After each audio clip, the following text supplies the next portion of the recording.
I am not the same person I was 2 years ago. Not because I traveled the world, not because I read the right books, not because I found some morning routine that changed my life. I changed because I lost my job and had no choice but to figure out what I actually was without it. This is that story. Good job. Steady income. Alarm at 6:30 a.m. every single day. I called that a life. Turns out it was just a routine. The day it ended wasn't dramatic. That's what surprised me most. No warning. No performance review. No signs I can look back on and say should have seen it coming. Just a meeting request at 9 a.m. A manager I barely knew. An HR rep I had never met. And a folder on the table with my name on it.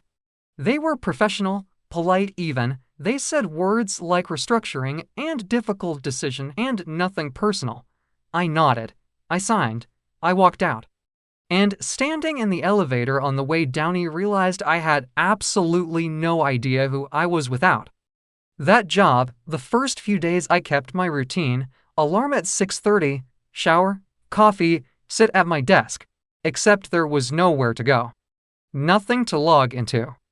No emails waiting. No meetings to join.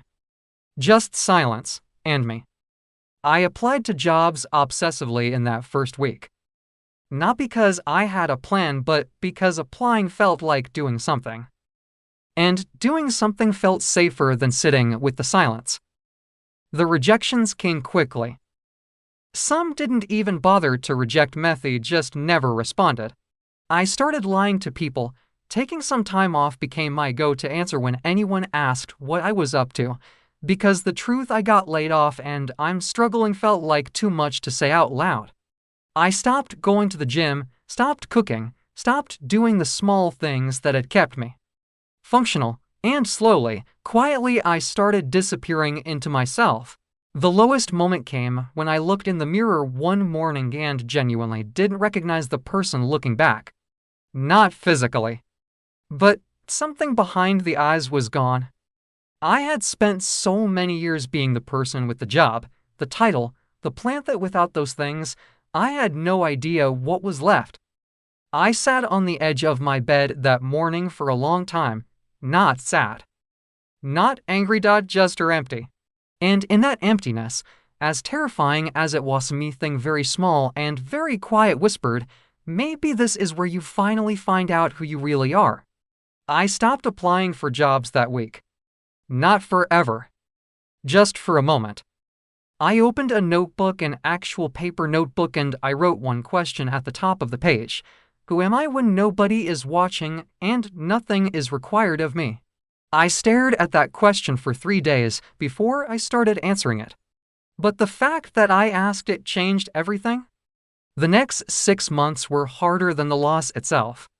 I want to be very clear about that because nobody tells you this part. Finding yourself is not a montage. It is not a weekend retreat. It is slow, uncomfortable, and deeply unglamorous work. I started writing every morning, not for anyone, just for me, pages of half-formed thoughts, old memories, buried frustrations. I started having conversations I had been avoiding for years with people I had drifted from. With versions of myself I had ignored. Some days I felt like I was making progress. Most days I felt like I was going in circles. I went back to job searching, but differently this time. Instead of applying to anything that matched my old title, I asked, does this align with who I'm becoming? Some weeks I had no income. Some weeks I had just enough. The financial pressure was real, and I won't pretend otherwise. But something else was also happening underneath all of that struggle. Was becoming someone I actually recognized, someone I actually respected.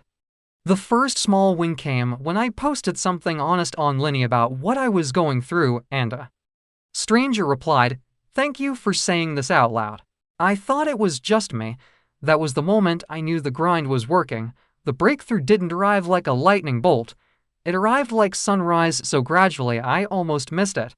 One morning I woke up and realized I wasn't dreading the day. I was curious about it. that was new. That was everything.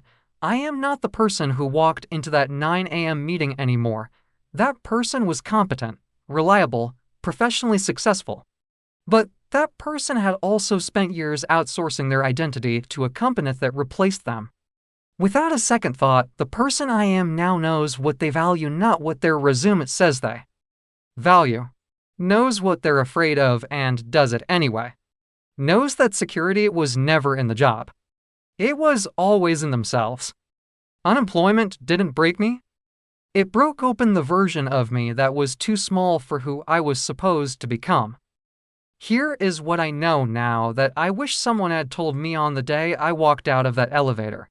Your job was never your identity, it was just the loudest voice in the room. When it went quiet, you got to hear all the other voices. Listen to them. The rebuild takes longer than you think, and that's okay. The people who rush back into the same kind of role, the same kind of routine, without asking any hard questions, they end up back in the same place. Take the time. Do the work. The version of you that comes out of this is not a lesser version.